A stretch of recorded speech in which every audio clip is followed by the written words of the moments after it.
recently became our state's drug user health coordinator. It's the first of our kind in our state.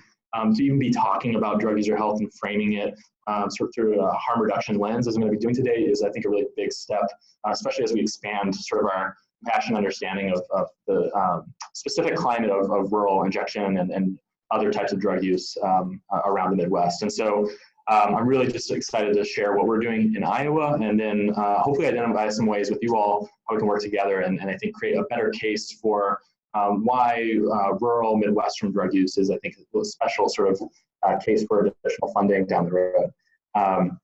So today I'm going to talk about a county level vulnerability project that we're doing in Iowa. Share a little bit briefly, we're collaborating with a couple other national organizations to identify counties that are going to be vulnerable for an HIV or hepatitis C outbreak amongst folks who are injecting drugs. So just share a little bit about that. We're in the final stages of analysis for that. And then I really want to talk about the epi profile, epidemiological profile of drug user health in Iowa, look at some of the indicators that we're looking at to identify, again, sort of outbreak risk, and also quality of life indicators that we're trying to determine for folks who are using and injecting drugs. And then I'm going to talk a little bit about our activities actually engaging people who use drugs, which I think is probably going to be most applicable for folks in this room today as well, and our Iowa Health Survey for people who use drugs and some of the focus group activities that we're doing as well. And then finally talk about strategic planning and hopefully identify some ways that we can collaborate together. The public health significance. I work for the Iowa Department of Public Health.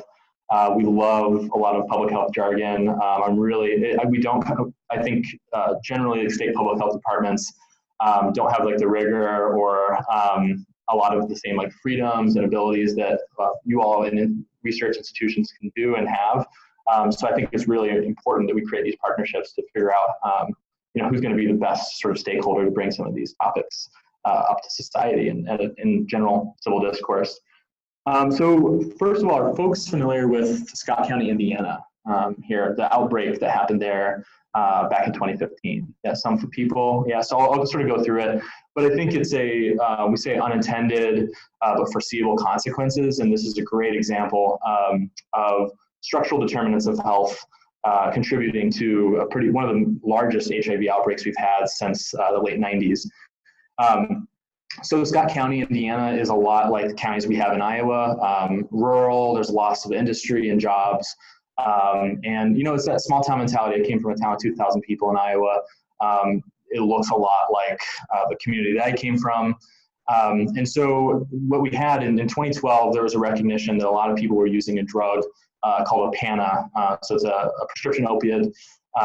And a lot of people preferred it. It was really easy to crush, snort, get high, enjoy your day, And so FDA and some local partners at the state level in Indiana decided to introduce an abuse deterrent version, so OPANA ER or OPANA extended release, that contains sort of like a waxy substance in it that prevented people from crushing it up and snorting it. A way to prevent snorting and misuse and abuse of the drug. So sort of concurrently, they're changing the formulation, reintroducing OPANA ER to the larger community to prevent misuse and illegal diversion of the substance. At the same time, there was the only HIV testing clinic, which is a Planned Parenthood. In that time, it was defunded, so they lost this major sexual health resource in the area. And so for a community that every 5 years, they're probably having one person come up reactive for HIV, in the year following the closure of that site, they had 5 people pop up in 2014 with HIV. So something's going on here. And what ended up happening is actually folks were, because of this new agent in the substance, they were actually cooking it, cooking off the waxy substance and then injecting it. And so it introduced a new route of administration for a lot of people, but therefore increasing, obviously, infectious disease risk, overdose risk, and the availability of needles, right? There's no legal syringe service programs there at the time. So a lot of people were going to like animal supply stores, getting the really thick needles. If you imagine like an 18 gauge needle, you would not want that anywhere near me. And as much as I talk about needles, I really get a little skittish around them too still. So a lot of different, things sort of mixing in this pot. By 2015, really 4 months into 2015, we saw over 200 new HIV infections in a county of 24,000 people. So this is a pretty massive 97 of the folks were reporting injection drug use. We assume the other 3% maybe feel comfortable disclosing. High co-infection rate with hepatitis C, which we'll get into a lot more a little bit later. After a lot of apprehension, the governor, then Governor Pence, allowed for an emergency strength service program, which drastically reduced new infections of HIV and hepatitis C. And then later, actually, as we've seen, is increased opportunities for treatment, but we'll talk about that a little bit more as well.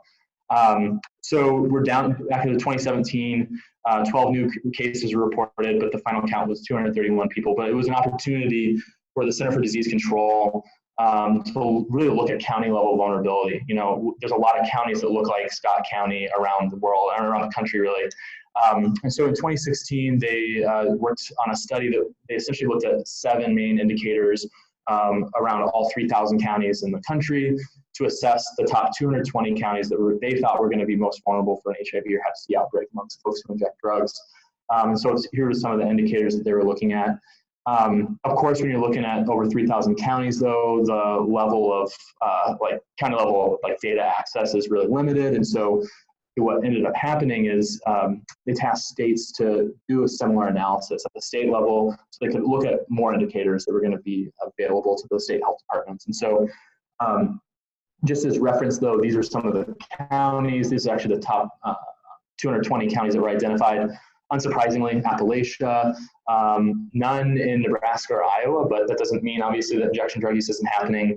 And again, was sort of this call for action for a lot of states to then do their own vulnerability index. So one of the first states to actually do this was Tennessee. If you could think of Tennessee, the eastern half is really dipping into that Appalachian region.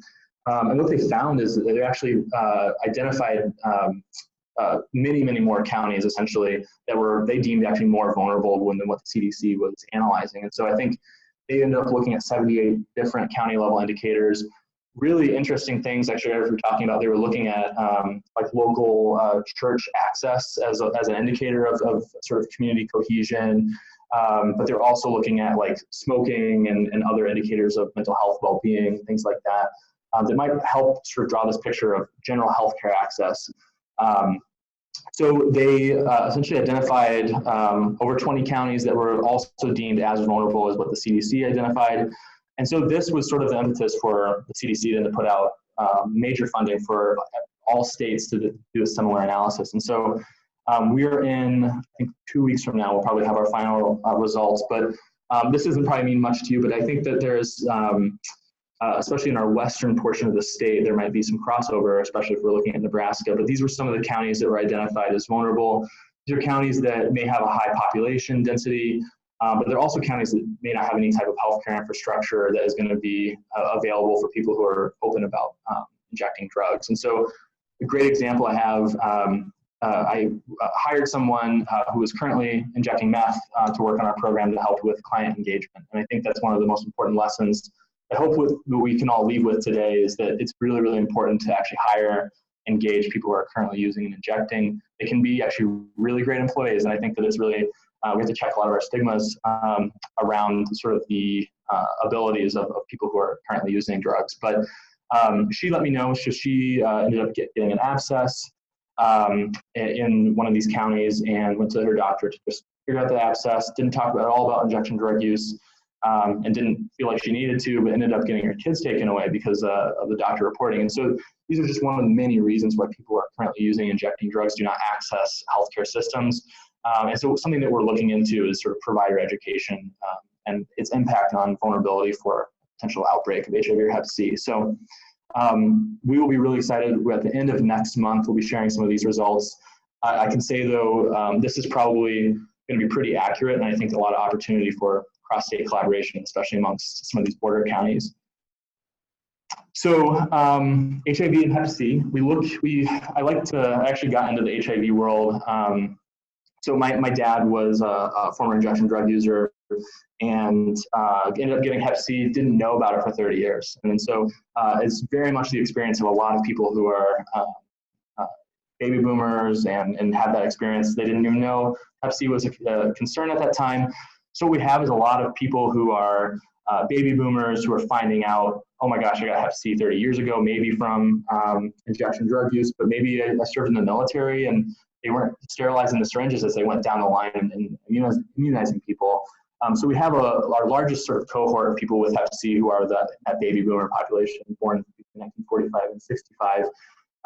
But we have something we call bimodal distribution, where we're having this whole second population after universal precautions were enacted to prevent contamination of hep C in blood banks, for example. We don't really see healthcare-related transmission of hepatitis C. We really only see new cases of hep C amongst people who are injecting drugs. And so we sort of look at this. This is all Iowans each year who have been diagnosed with chronic and confirmed hepatitis C. But this is the population that we're really interested in, is the Iowans under 40 who have been diagnosed with the chronic hepatitis C. And just to show you this bimodal distribution, we see that obviously that older cohort between 45-ish and 69 really being those people who are being diagnosed after longer term living with the disease. But then we see this smaller cohort of folks who are popping up now who are more of our acute newer infections that may not even see symptoms though for maybe 20 to 30 years as well. So what we did, and I think Nebraska is actually in the process of doing something similar though, but in order to get the funding for this vulnerability index assessment, we had to triangulate, love that word, but we had to triangulate our data to really tell the story of this endemic of opioid, meth use, and HIV and hepatitis C and other related diseases. So we saw this massive increase between 2009 and 2015, over 300% increase in hep C under 40. We knew something was happening, but we, along with about 12 other main data indicators, we're looking at new prison admissions. So we saw a 360% increase in new prison admissions between 2006 and 2016, specifically for people being arrested for opioids. We saw nearly 1,000% increase between 2011 and 2016 in heroin-related poisonings and emergency department visits. And then respectively, we saw a 60% increase in treatment admissions for folks who were self-reporting injection of opioids, and a 70% increase in people who were self-reporting injection of meth. So we're seeing all these things, something's happening. Why are more people injecting? Then we looked at our heat maps, right? Where is this happening in Iowa? And so this is our under 40 population along the same sort of time frame, 2000 to 2017. And really, it's not actually more of our urban areas. It's these rural areas that have lost industry, lost jobs. People are seeking ways of comfort and trying to find, something potentially to live for, but also to numb out some of these negative consequences and things that are going on in their life. That said, though, too, rural America is not just a negative, desperate place, and they have to always, clarify that too. Coming from rural Iowa, there's a lot of resiliency and a lot of really wonderful, amazing things, but just general lack of resources and access and competency around some of these issues. So we look at opioid hospital admissions by county of residence. It's looking a little bit different. So we do a lot of the map switching stuff, overlaying. Then we look at methamphetamine treatment admissions, much higher, right? And so we're trying to figure out, these are all going into assessing vulnerability.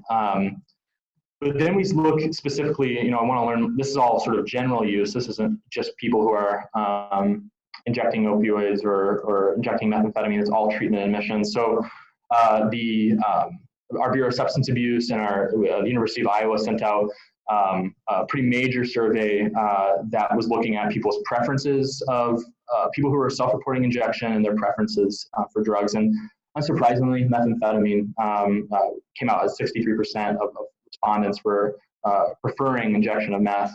And it was interesting too, because we were seeing at the state level millions and millions of dollars coming in for opioids, nothing for methamphetamine, aside from some prevention grants that could be effective, but we weren't actually engaging people to talk about whether it was effective or not.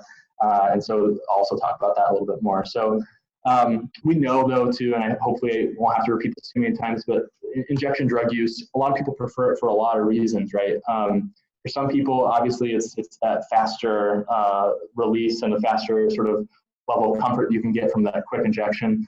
Some people like the taste. So if you inject, you can actually taste like the quality of methamphetamine or the heroin or whatever is mixed in the heroin, even though you're not actually bringing it to your mouth. Some people like that sort of experience. Some people, we were talking about this a little bit earlier as well, but some people were given their first shot when they were 9 or 10 years old for their birthday. And so there's a lot of intergenerational drug use that we're seeing, especially in some of our more rural areas too. And so, you know, a lot of this drug use, I think we have this, often can have a homogenous view of what injection drug users, people who inject drugs look like, but there's so many different reasons why people will come to injection drug use. Of course, because we don't have, you know, access to a lot of harm reduction supplies or sterile syringe supplies, it comes with a lot of risk. And so, you know, HIV, Hep C, hepatitis B, damaged veins, creates a really ideal environment for bacterial infections to flourish. And so, are a lot of people familiar with like the process of injection and preparing drugs a little bit? Some, maybe not. I wasn't before. I was a small town Iowa boy. But you know, so if oftentimes people will use like a little tiny piece of cotton, and they'll put it in a spoon or a cooker if they're going to be cooking the drug or mixing the drug. But they'll use the little cotton piece to filter out some of the other like particulates that's in the actual substance. And so there's just random stuff that you don't want to actually inject in your arm aside from the drug. So they'll use a filter, sometimes like a cigarette filter too, which we don't recommend. But so they'll use that. And then what often some people will do is if they don't have ready access to drugs, they will save the cottons and the filters, and they will hold them in a bag, and then we do what we call a wash at a later time. So they'll use them, and then they can actually gather some of the substance from like a bag of 30 cottons. Obviously, from like a public health perspective, that's something we do not want to encourage. There's a lot of bacteria that will be in probably in that. And so it's things like that, though, that people may not know. They may not feel ever comfortable to actually talk about that with their healthcare provider because there's so much stigma wrapped up in it. We'll get more into that too. HIV, though, you know, compared to a lot of our coastal friends, HIV is not always the best indicator for where we're seeing injection drug use. We probably see anywhere from 6 to 12 people a year get HIV from self-reported injection drug use. And so, and that happens really sporadically. But so hepatitis C, because we're seeing the numbers between 300, 400 people under 40 getting it, that's where we can sort of understand where injection drug use is happening around the state. But it's still important to mention because that's where all the money is. And so one thing I will always say, hepatitis C appropriations, federal level, leaves about $10 per patient. And we get all the way to the client level after it goes all the administrative filters. Leaves about $10 for every person living with hepatitis C. And if you know anything about the hepatitis C drugs, it can cost anywhere from $20,000 to $80,000 for a treatment regimen of 8 to 12 weeks. And so it doesn't leave a lot of opportunity for people to actually get access to care. A lot of states also have treatment restrictions for getting hepatitis C treated. So you have to see a specialist, you have to be 3 months sober, and you would have to have a certain level of damage on your liver, which we call fibrosis score. And so none of these restrictions, though, are based on evidence. We know that people who are actively injecting can still get treated for hepatitis C. And it's really, it's just some interesting tactics that a lot of state Medicaid programs and insurance providers are putting a barrier to, and I think it goes a lot around the stigma. We don't see that same stigma with HIV. So yeah, we are seeing this massive increase. I've already talked a little bit about the hepatitis C, but we've also been seeing an increase in medication-assisted treatment providers, and both buprenorphine, or we call Suboxone, waiver prescribers, and also our opioid treatment programs, which may provide methadone. And so we know whether we have, I know a lot of people have a lot of feelings about medication-assisted treatment. We try to avoid terms like opioid replacement therapy to sort of take away the misconception that it's just replacing the drug. I've been in many meetings where people who provide MAT are called drug dealers with white coats, and there's a lot of stigma around it. But we know that in order to stabilize folks, get them into HIV or Hep C care, MAT is going to be one of the best ways to find pathways to other forms of stability like housing and employment. So there's some hope out there. One thing I'd like to talk about too, though, state funds are often really focused on the prescription opioid problem. We're not really seeing that as much these days. I think because of supply side interventions like prescription monitoring programs and a lot of, I think, sort of microscopic attention to providers that are overprescribing opioids. We've seen a pretty massive decline in prescription opioid use, especially in Iowa, and also a replacement of what we would even call black tar or like China white heroin that was really traditional in the 80s and 90s and early 2000s. It's not really even available anymore. So most of the stuff that people are buying is probably going to have fentanyl in it. And so for folks who may not know what fentanyl is, it's, you know, we always talk about it being the 10,000 times stronger than morphine, and you know, people are adulterating some substances with it to make it stronger. Some people prefer fentanyl, which is always interesting too. You always think about people trying to avoid it. But what we're seeing is people use the phrase opioid epidemic, but we're actually talking about sort of a poisoning epidemic. This is a drug that is getting introduced to a drug supply where people are not understanding what's going to be in it. And so we need to be treating it as a poisoning epidemic rather than a prescription opioid epidemic, which is just not the current sort of issue that we're having right now. And so you can see from this graph that commonly prescribed opioids, heroin have generally leveled off, and we're seeing this massive increase in people using other synthetic opioids around the country. This is looking similar in Iowa as well. The synthetic opioids white line is, has passed since 2017, the prescription opioid deaths. One thing that we also, I will continue sort of talking about structural determinants of health. I can tell you from a state health department level, it's really difficult to implement programs that are not going to be directly tied to funding to address larger structural determinants of health. And it's a reason why it requires you know, multi-sector sort of collaboration to, again, figure out how we can address these systems. But you know, I think that substance use stigma, addiction stigma, injection-specific stigma really runs at all levels of whether we're talking structurally at a community-based level in our institutions, and again, self-stigma. A lot of people who inject drugs don't feel like they deserve care. You know, and I think that's something that is going to be a much larger sort of issue to tackle rather than you know, cleaning up the drug supply, for example. Is some of that self-stigma that perpetuates substance use often. So I've talked a little bit about, again, this transmission of HIV Hep C. I wanted to share a couple slides though, just for like specific interventions. I know Nebraska doesn't have any needle exchange programs that I know of. Maybe some question about access to pharmacy provided syringes, which a lot of states are doing, is a really great option if there's no legal syringe service programs. Very similar in Iowa, we don't have any legal syringe service programs. We do have 3 underground ones that are operating in 5 cities.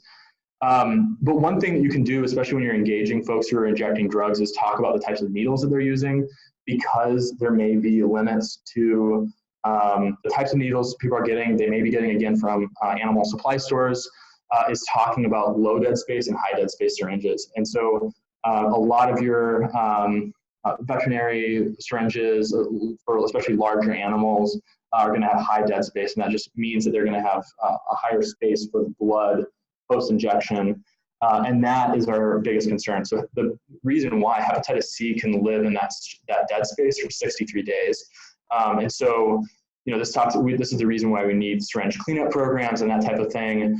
And also to ensure that we're really creating as few opportunities for surface level transmission as possible. And so always just talking about the types of needles that people are using and then the number of times that people are using. I don't think I have the graphic in this, but there's all those graphics out there that show like the number of times that you've used the needles and the barbs that can be created. So there's all these other different really important public health and individual level health concerns around the reusing of needles too.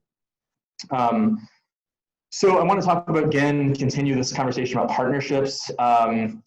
It's been really, the biggest challengers to harm reduction programs are often people who may be working in substance use disorder treatment settings, which is understandable. I think that there's a concern about enabling behaviors and that type of thing. But then also law enforcement, right? You know, a lot of states use paraphernalia laws to track down what they call like the bigger guys, the bigger drug dealers.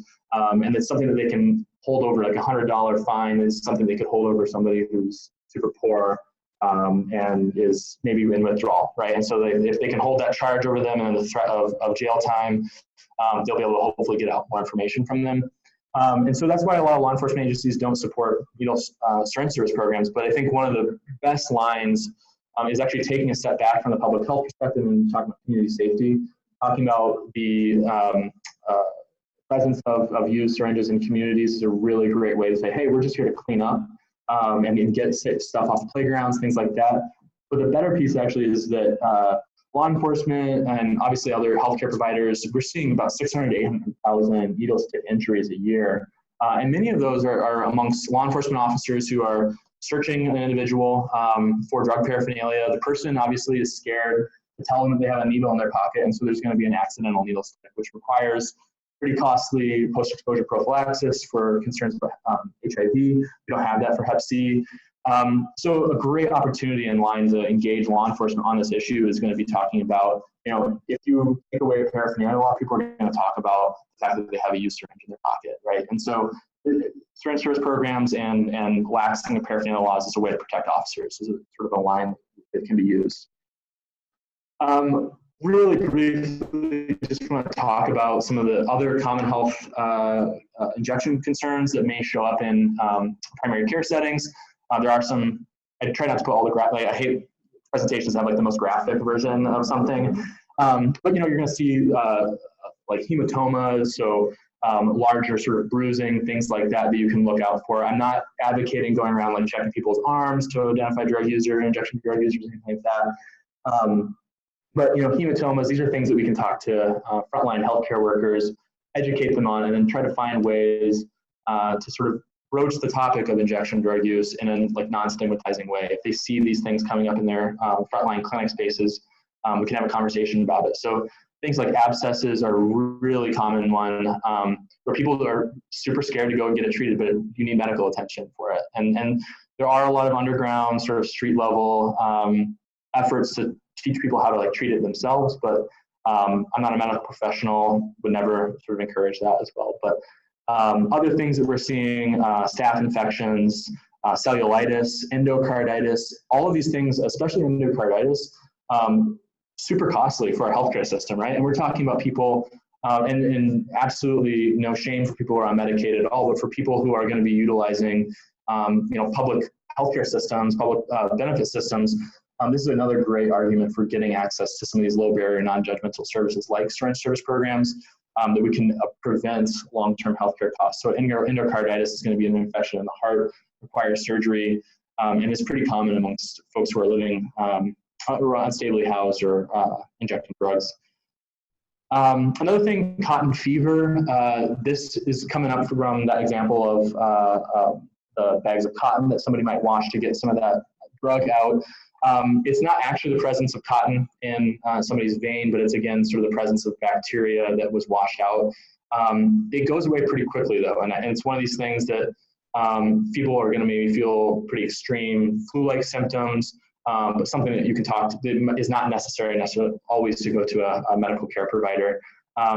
These can be prevented though, again, by using new needles, properly bleaching and sterilizing syringes, and then regular healthcare visits as well. So I think I briefly mentioned things about harm reduction. Does everybody know what harm reduction is? By show of hands, nods, okay, yeah, yep. I'll just say super quick, harm reduction, we try to really broaden it out, and I try to practice harm reduction in all points of my life, whether that be drinking a little bit too much, having to call an Uber, that type of thing. And so, harm reduction refers really to the strategies directed towards individuals or groups that ultimately aim to reduce the harms and risks associated with some behaviors. And you can really apply that broadly. And I think it's sort of especially when we're looking at abstinence-only based programs, which may work for many people, it's sort of a reflection on, not letting the perfect be the enemy of the good. And I think that, especially when we look at like the disease model, the brain disease model of addiction, seeing it as something that people may have a predisposition for or may struggle with for the entirety of their life, putting that type of pressure on individuals may not always be the best way to approach trying to build like a successful health partnership with a patient or client. And so understanding that if somebody's not going to be able to practice perfect health behaviors, it doesn't disqualify them from being treated compassionately and non-judgmentally. And so out of that actually come some of the harm reduction principles that we like to incorporate into the consumer engagement activities that we do. But just really briefly, so humanism just really is referring to provider level value in caring for and respecting and dignifying patients as individuals.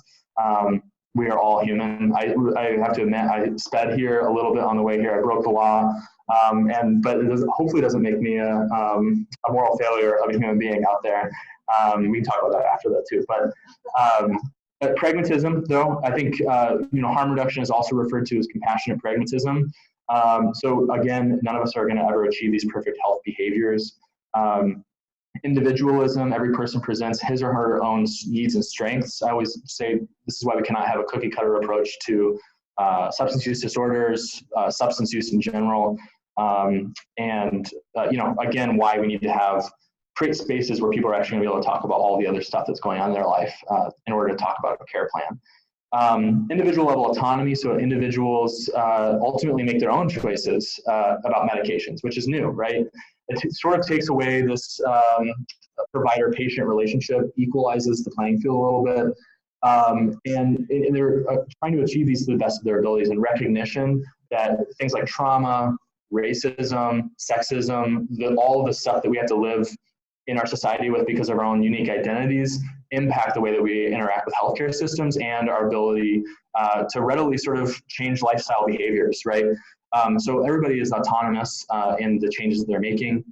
Incrementalism is really the mantra of harm reduction too, is any positive change. So a great example, when I was working at Needle Exchange, there was a person who was living in a house that was, it was an abandoned house, and they were getting their injection water from the toilet bowl. And one way that we could talk about, they didn't have access to other water, but they could maybe take the water from the back tank of the toilet instead, right? And so like reducing some of the infection, bacterial risk, but any positive change to improve someone's health behavior, and again, open up pathways for people to talk about some of the stuff that's going on in their life. And then most importantly, as I sort of referenced, accountability without termination. Patients are not fired for not achieving these goals. And we sort of look at substance use on a continuum, right? I have met and provided services for people who go through 400 syringes in a month, but are working at the federal government level, and they're navigating and have been doing that for decades, right? So there are people that we have to again challenge these preconceived notions of what people who inject drugs look like and how they act. There are people who will only inject heroin on a Saturday, celebrate Sabbath, right, after a long work week. And there are people who are going to be more recreational, all the way though to chronic, compulsive, or chaotic use. And chaotic use again is going to be probably the smallest percentage of people who are going to be injecting drugs, but it's going to be the people who are going to potentially be at most risk for getting HIV Hep C or potentially seroconverting or transmitting the diseases as well. So this is a challenge too. So everybody's sort of heard about fentanyl. Have there been any police officers that have come in under fentanyl exposure in Nebraska that you've heard about, or maybe? Yeah, so we've had a couple cases in Iowa where the story usually goes, and it's not necessarily to doubt the account of the story, but an individual will be stopped during a police sort of potential arrest, and the person will have drugs on them. The officer will usually go back to the car, maybe with other officers around, but then there will be some on the shirt, and then they'll try to brush it off, and then it will get into their nasal cavity, and they'll believe that they're overdosing. And we hear stories about this often in other states as well. But if fentanyl exposure essentially would put somebody out immediately, you wouldn't be able to have sort of thoughts about, am I overdosing or not? And so what we're actually creating is because of how we're talking about fentanyl being this super strong drug that is going to immediately kill you or put you into overdose, there's a certain sensationalism and a fear that I think is well-founded. And I think police officers and emergency medical responders are already under enormous pressure to be conducting the duties that they're doing.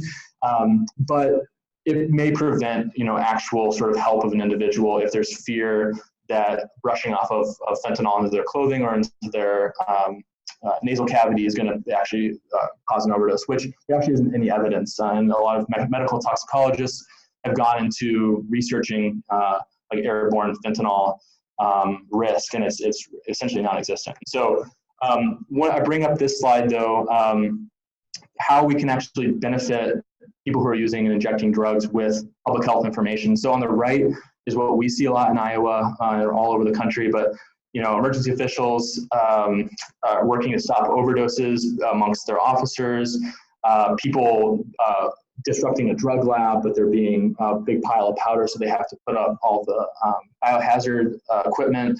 And it's all this sort of sensationalism that we saw really with the crack epidemic as well in the 1980s, versus information that's actually going to prevent death and help people who are currently using injecting drugs. So we have one of our harm reduction agencies in Iowa working underground.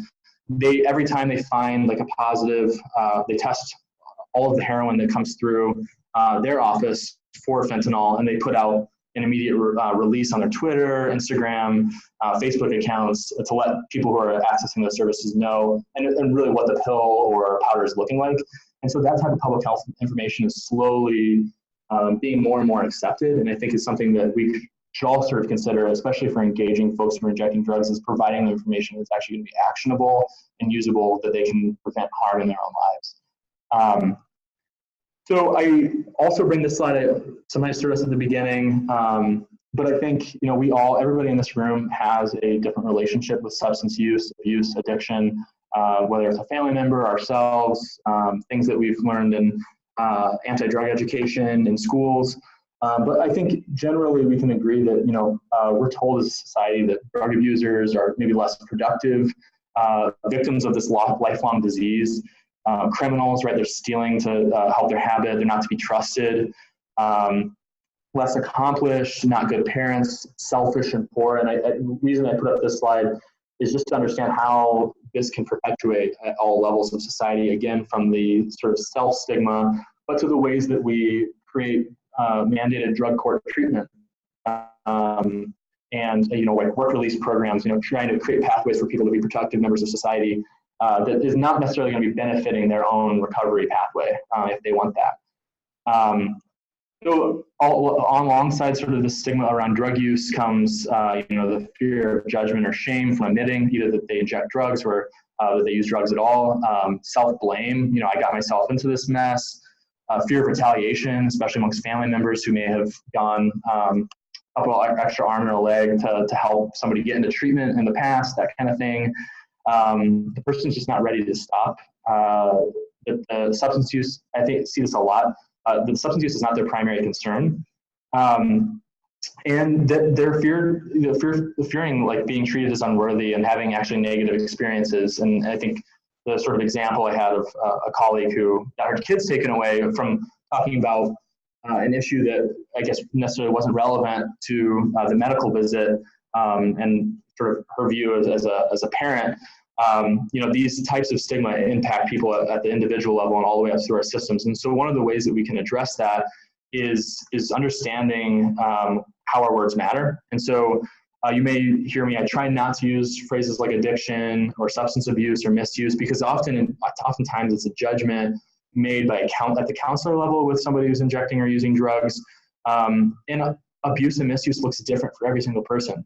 Somebody can be a functional drug user, and that can be okay, and they can do that for a really long time, and then maybe they'll stop one day, right? And maybe they won't, and maybe they will need additional treatment and to be treated for their chaotic substance use, right? I think that, again, we're not talking about a homogenous group of people here.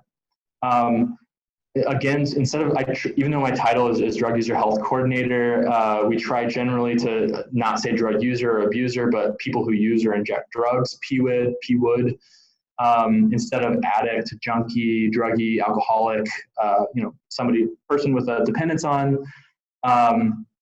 Try to avoid phrases, especially when we're talking about needles, that we gotta give out clean needles, we gotta pick up dirty needles. A lot of people can feel like that maybe implies something about their blood, so if a needle's been used, it's a dirty needle. So we try to use new or used syringes to sort of replace that. And again, reduce any type of judgment on the actual drug use itself.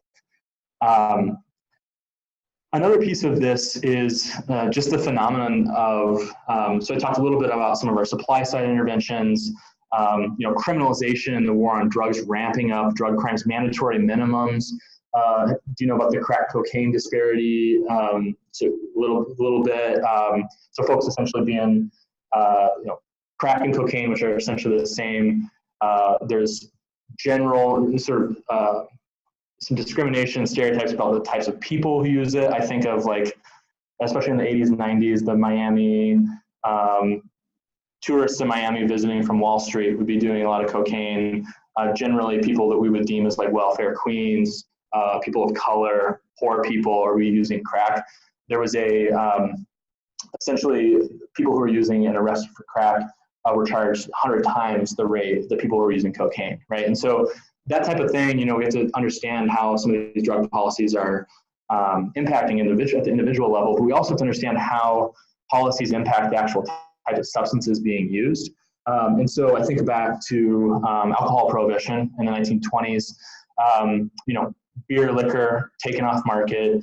But what we actually saw is a massive increase in people dying of alcohol poisoning. And there was actually an effort by USDA at the time to adulterate industrial level alcohol that they were scared that they would be actually used to bootleg and create consumable liquor.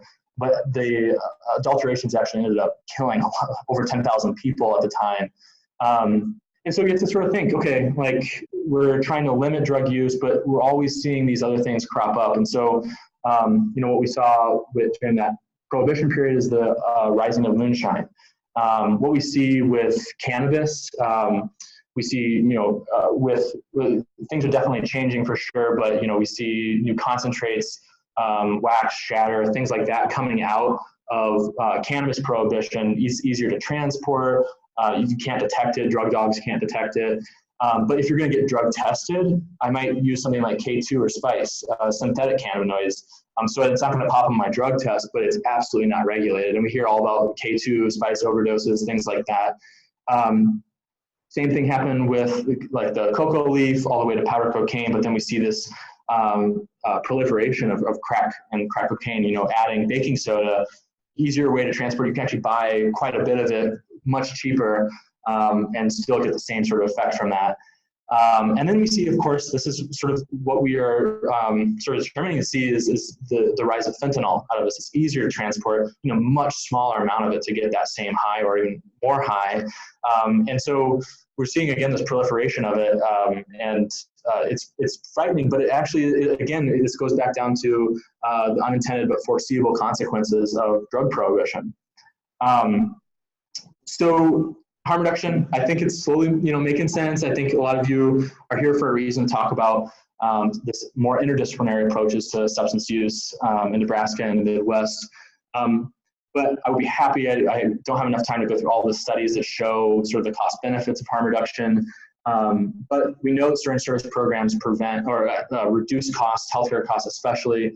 If you think a syringe can cost 5 cents, but the lifetime cost of HIV can cost $400,000. Understanding, for a program to be distributing even 20 needles to a person a week, right, is incredible cost savings. Also preventing all these other infections and getting people, again, to reduce utilization of emergency departments, finding a healthcare provider that's going to be competent and trained in drug user health.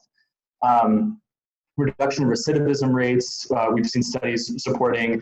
We also know that people who are actually engaged in certain service programs are 5 times more likely to get into treatment.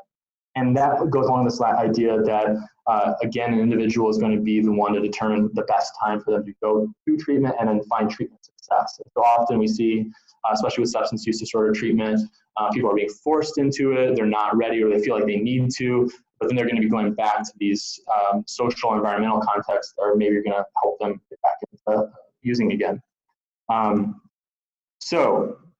It's a lot of stuff about harm reduction. I really want to talk about some of the stuff that we're doing to engage folks who are using drugs. So we got funding from the Association of State and Territorial Health Officials through the Center for Disease Control, and to essentially develop some demonstration projects on how to better engage people who are using and injecting drugs. Unsurprisingly, because I carry a Department of Health badge, I have a .gov email address, people are not going to be trusting me. Maybe the same with a .edu email address as well. And so it was a really big challenge for us to figure out what's going to be the best way to engage and then build trust with people who are using and injecting drugs. And so we borrowed some modeling and different survey examples from Washington, which is often sort of the lead in harm reduction programming in the country, but then worked with some of our local research, Iowa State University and University of Iowa, to help refine that survey down to about 51 questions going out. But we would not have been successful with this had it not been for the frontline harm reduction providers and then people who are currently using injecting drugs recruiting into the survey. And so we actually, the way that we did this was we provided funding to these agencies to create consumer advisory boards where they paid every person who went to it $40 to come and eat pizza and talk about what's going on in their life. And so they went through 3 months of just creating community that way, and then started introducing the idea of these surveys as a potential. The state actually wants to hear about this, and we trust the state. Would you be interested in sharing your experience? And so that was an enormous opportunity for us to use that trust building and also create that buffer between us. So that was with the Iowa Harm Reduction Coalition, which is based in Des Moines, Cedar Rapids, and Iowa City, and then the Quad City Harm Reduction, which is based in Quad Cities in far eastern Iowa. So we also, another mantra that I haven't mentioned of harm reduction is meeting people where they're at. I hear the phrase like hard to reach populations, and I think geographically that can make sense. But I really like to challenge the idea that there are such things as hard to reach populations. I think what the issue often is that we don't have the right people actually trying to access and engage these people. And so there is no such thing as a hard to reach population. There are such things as, non-successful institutions that are not going to be the right people to be engaging folks. And so using places like libraries, places where people who are transient or homeless might be able to hang out, and other institutions, prisons, jails, things like that to engage folks is often a better way to engage. Peer recruitment, I talked about that a little bit, but really designing our surveys by sort of the harm reduction principles and trying to destigmatize our language as much as possible. And two, not always bringing up treatment or recovery as even in the conversation at all. We might be interested in knowing people's experience with treatment and prevention programming, but it should never be the end goal, or at least explicitly shown to individuals who are trying to engage.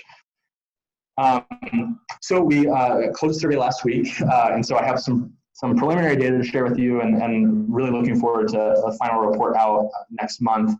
We spoke with 170 participants through the survey, and we had 3 variations through it, allowing people to indicate whether they primarily use opioids, stimulants like meth or cocaine or crack, or both for that polysubstance use. And so we had our geographic focus again in some of those other cities, but then Dubuque, which is in northeast Iowa, one of our smaller communities, but also had a lot of trafficking of drugs from east of the state. So one of the questions we asked, so about 80%, 79% of folks that we interviewed injected drugs or have ever injected drugs, but all people who were responding were previous or current folks who use drugs. 2/3 of respondents were male, and this is actually often not surprising at all, especially women who have children will often not want to engage in these types of surveys or things like that, fearing removal of kids, out of their children. And so this is something really important as well, that if you're going to be administering a survey like this, that you're not doing it in spaces that are co-located with DHS offices or things like that, where people are going to be fearful of any type of reporting out of what they're doing that may endanger having their kids with them. So Iowa, I think, is like 93% white. So there's a little bit of disproportionality here with our African-American Black population represented as well, but 72% white, 17% African-American, 8% Latino, and 3% American Indian. Participants primarily were between the ages of 25 and 44. This does fit with our Hep C sort of range that we're looking at. May have some observations on that later, but again, sort of over 2/3 of our folks were either temporarily unstably housed or homeless who are engaging in the survey. Again, thinking about other venues that we might want to go and try to talk to folks in. This is a really interesting one. So we're asking about income. Majority of people, I mean, I had to quartile this out and I might do it differently, but we had a lot of people who are receiving no income in the last month. And then of the people who were in the next column, which was anything essentially under minimum wage or under, yeah, it was also sort of heavily weighting towards near zero on how much people were making. A lot of, over half of folks were in prison or jail in the last 12 months as well. So again, thinking about interventions where we can get naloxone, harm reduction materials in people's hands as they're on release or even enroll in Medicaid or employment programs, huge opportunity there. I really am excited about this slide because we're trying to understand, what drugs are people using, especially in the last 3 months of the survey, and primarily meth, right? But we also see even higher than opioids was folks using benzos, so Xanax and then things like that. And so again, especially if we're on susceptibility for overdose, definitely a medication category and drug category that we're not spending enough time talking about. But of course, methamphetamine though is sort of front and center there. Preferred drugs sort of followed similarly though. People preferred meth. Nobody mentioned fentanyl. People talked about preferring the old days when they had better heroin access. Some people said all, like I prefer all drugs, which is totally understandable too. We had one person say they preferred prescription opioids, which is telling as well. But then we see, a lot of people prefer combos of these drugs or either or. And so it's not, I think we have often this binary of meth users, opioid users, but often it's just very mixed and it's a lot of people who like both. So on some of the splits that we did, so we asked folks who were just identifying as heroin users, we want to know before you began using heroin or were hooked on heroin, were you hooked on prescription opioids as well? And so 62% said yes, they were. And so thinking a little bit back, in the last 10 years, that may have been some folks route of entry into using heroin. This was a really interesting one, age of initiation of injection drug use. I think our lowest age was 9, and a lot of 12 years old. We had 11 folks who were under 15 who initiated injection drug use there. 15 to 24 though, our largest cohort. And so that youth and young adult-based messaging, I think, is going to be essential. We also have been generally curious about what other drugs people are mixing, especially downers, which are going to increase people's opioid overdose potential. And so thankfully, over half were reporting that they never or rarely mix other downers with opioids. But there's still sort of a third of respondents who are saying often of mixing. And that's of concern, especially if people are using alone.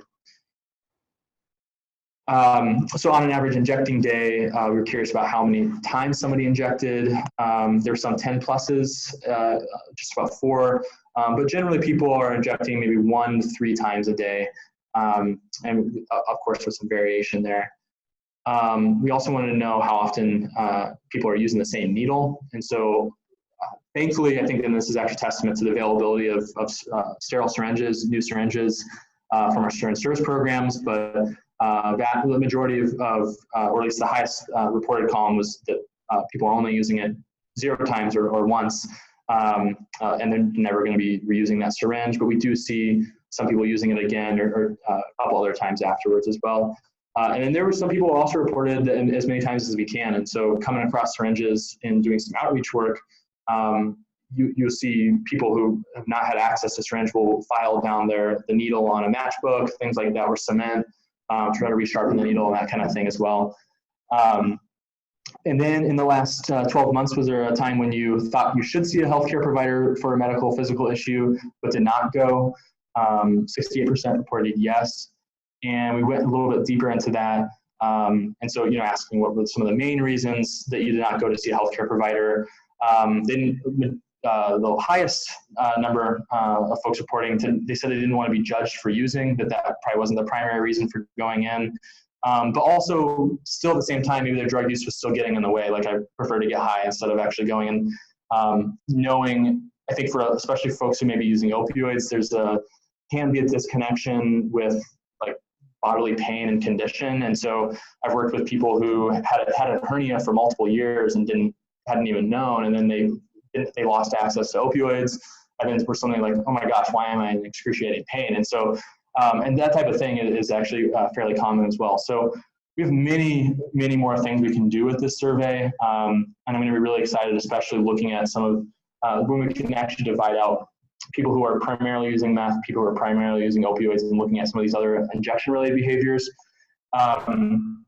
I don't have the report out of our focus groups, but we did 18 focus groups that were all facilitated by our harm reduction groups, about 5 to 10 participants each, along themes of community safety, asking people to actually define, what is community safety to you, and what have your experiences been with different types of law enforcement, emergency medical providers, and then also who looks out for you in your community as well. Linkage to care and treatment, we wanted to know, this is really where we dived a bit deeper into looking at like negative and positive healthcare and social service interactions, understanding, what's working for some people and what builds trust with people to go in to get medical care or treatment, and what doesn't. And we want to hear about some of those negative experiences too, so we can help cater some of our statewide education.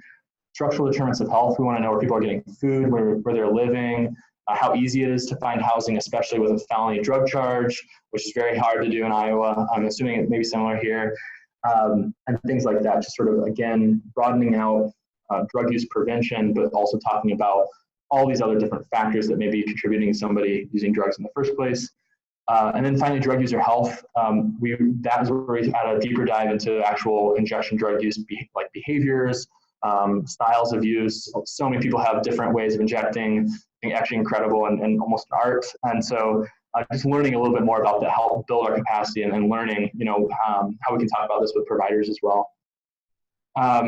So we're trying to, this is the strategic planning piece, but we're trying to figure out how can we collect all of this focus group data, qualitative data, our survey data to help inform programs. And so starting a year ago, we actually launched an AmeriCorps Vista program, which, if you didn't know, they do not require drug tests. And there's a way to get around some of that if you're actually trying to hire people who are injecting drugs or using drugs to help inform programs. But so we started the health initiatives for people who use drugs, which we affectionately call HIPWOOD. But so there's a couple different sort of goals for it. You can see that the 4 groups on the left and right matched our themes. And so all of the discussions and surveys or content related to that theme is just going to go into these working groups to help, again, inform sort of a 3-year strategic plan. So actually next week, we're going to be meeting with all the working groups for the first time in all one place to then finalize, especially with these findings, what is our 3-year vision for each of these 4 topic areas. And because methamphetamine is always left out of the conversation, we're really trying to figure out how we can build a case for supporting initiatives around meth. Crucial to this, though, is having involvement of people who use drugs at the table. And I think that especially with community safety, we have law enforcement at the table. It's an interesting sort of dynamic when you have law enforcement there and then people who inject drugs talking about both sides of the issue. And so it's really important to compartmentalize and create sort of effective barriers and spaces for a lot of these conversations, and try to anonymize as much as possible some of the conversations. And so the other piece about this, though, is trying to address gaps in this prevention and treatment binary. So for people that like abstinence-only education and other prevention interventions didn't work for, and who may have initiated drug use, but also have maybe gone into treatment, it wasn't successful. It wasn't what they needed or wanted at the time. So how do we sort of create safety nets for people who are in between prevention messaging, whether that be primary, secondary, tertiary prevention messaging, and then treatment, which we don't have many options for in Iowa as well. Again, collecting feedback on current programming and policies, and then trying to address barriers to healthcare and social service sort of infrastructure. How do we educate our providers in medical care and social service care, how to treat people who are using and injecting drugs better? So another initiative that we're again trying to ramp up data. We don't know where people are using opioids around the state. We don't we don't really have a good distribution of naloxone around the state. The organizations, the harm reduction organizations who are giving out free naloxone get it for free. They do not get it from the state at all. And so there's very little support between our state and harm reduction providers, who we know that people who use and inject drugs are going to be the most likely to reverse an overdose. And so we need to get it into their hands to reverse as many overdoses as we can. So we're going to be launching a telenaloxone program, which follows sort of similar like telemedicine programs, but based at the University of Iowa. And so it'll be a team of 2 pharmacists who will have a 40-hour week available, and then a Saturday, Sunday time range available. Anybody can anonymously call, and then the next day will be delivered naloxone, and that's the sort of goal. And so we think it's a huge opportunity to not only get naloxone into people's hands where, you know, if I'm living in rural Iowa, I probably am going to know the pharmacist, or somebody in my family or friend group is going to know the pharmacist. Small towns are small towns, and we need to create other sort of pathways for people to get life-saving medication, so they don't have to sort of face the stigma in some of these spaces. But also trying to address the geographic isolation that can happen. A lot of rural pharmacies don't know about the need for naloxone.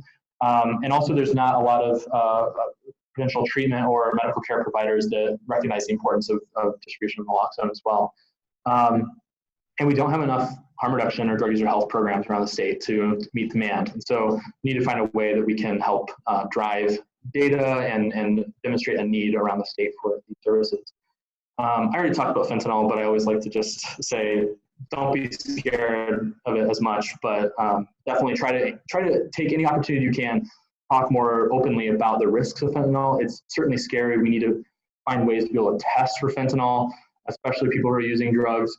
But we also need to challenge some of the hysteria that is actually preventing access to care. And so kind of a weird note to end on, but I'm really, really appreciative of the opportunity to come share what we're doing in Iowa and try to find some ways that we can work together across the state border. But thank you so much.